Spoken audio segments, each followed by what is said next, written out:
Sveiks! Šodienas temats – pakāpju reizināšana un dalīšana, ja to bāzes ir vienāds. Ja iepriekš izteiksmes 5 otrajā pakāpē reiz 5 otrajā pakāpē, mēs būtu vispirms katru reizinātāju atsevišķi izkāpinājuši un dabūjuši, ka tas ir 25 reiz 25 un tas ir 625, vai, piemēram, šeit 2 trešajā pakāpē būtu 8, 2 otrajā pakāpē būtu 4, sareizināt šos skaitļus, dabūt, ka tas ir 32.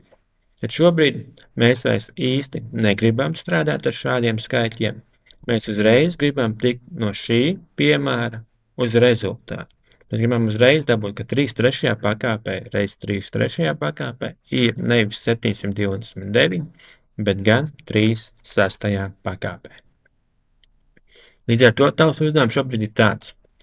Izdomāt, kā mēs tiekam vaļā no šīm darbībām ar nosacīt lielajiem skaitļiem, un uzreiz varam tikt pie atbildes. Saskati sakarību, apturi video. Kad esi gatavs, atsāc tos skatīties. Nu, lūk, 5 otrajā pakāpē reiz 5 otrajā pakāpē ir 5 ceturtajā pakāpē. Vai pieņemsim 2 trešajā pakāpē reiz 2 otrajā pakāpē ir 2 piektajā pakāpē. Un uzreiz mēs pie šī rezultāta no piemēra varam tikt pakāpes saskaitot.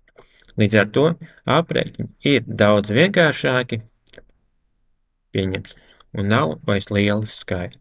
5 pirmajā pakāpē reiz 5 trešajā pakāpē, atkal saskaitam pakāpes, iegūstam 5 ceturtajā pakāpē.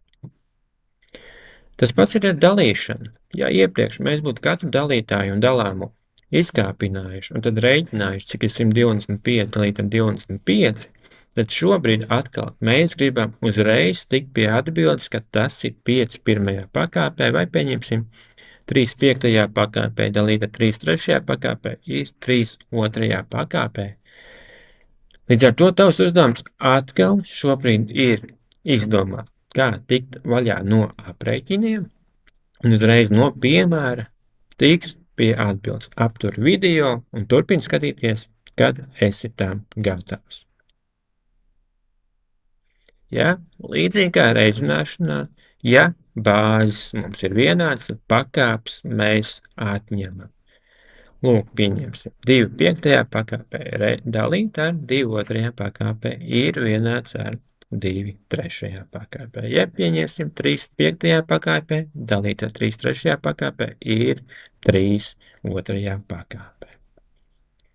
Bet tā kā mums lielākoties darbības ir nevis ar skaitļiem, bet ar burtiem, tad ar burtiem ir spēkā tā pati sakarība. Ja bāzes mums ir vienāds un mēs šos skaitļus gribam sareizināt, tad vienkārši mēs saskaitam pakāpes un iegūstam, ka B 4. pakāpē reiz B 2. pakāpē ir B 6. pakāpē.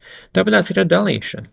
Ja C 8. pakāpe dalam ar C 2. pakāpi, mēs iegūstam, ka tas ir C 6. pakāpe.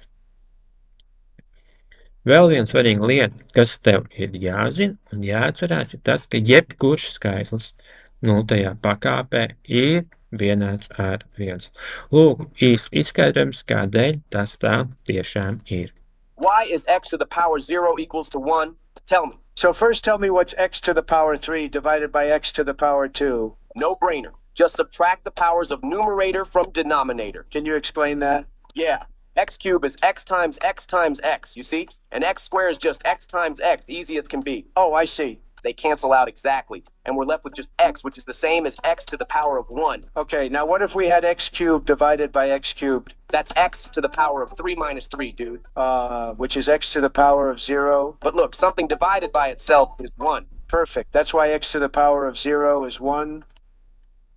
Nu, lūk, ar šīm zināšanām, ko šodien ieguvāt, jūs paši varat pierādīt, ka jebkurš skaitlis 0. pakāpē ir 1.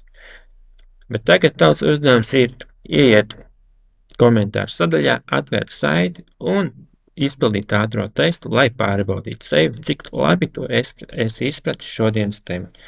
Tiksimies rīt stundā.